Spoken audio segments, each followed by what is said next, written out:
Les gars, je suis mal rasé, mais peu importe, mon court-métrage est enfin sorti pour le Nikon Film Festival. Le Nikon Film Festival, c'est quoi? C'est un festival qui est organisé tous les ans sur des thèmes différents, avec des contraintes variées. Et cette année, la contrainte, c'était en 2020, faire un film sur le thème 13.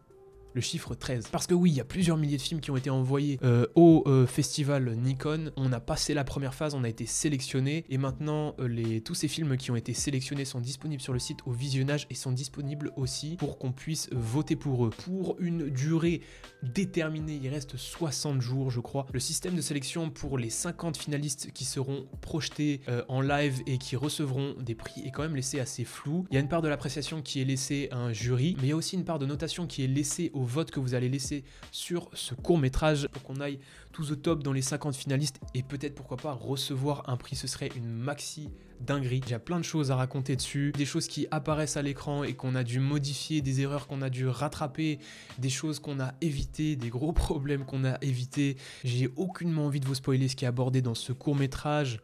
En 3 mots, je dirais poignant, surprenant, inattendu. Est-ce que je vous ai bien vendu le truc? Je salue mon collègue Sacha Pinet avec qui j'ai réalisé ce court-métrage. On a fait du beau taf.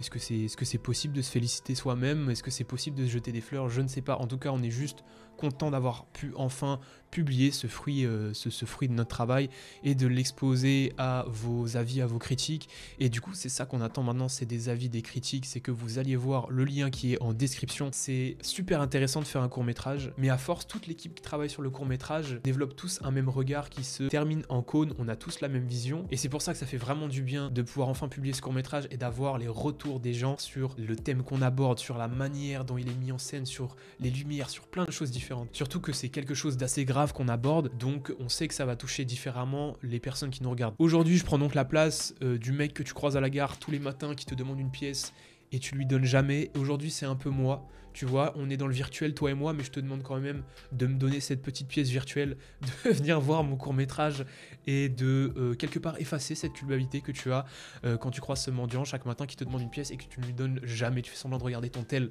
et là, tu ne peux pas faire semblant de regarder ton tel parce que tu es en train de regarder ton tel, tu me regardes dans les yeux. Oh punaise, les gars, je câble, je suis fatigué.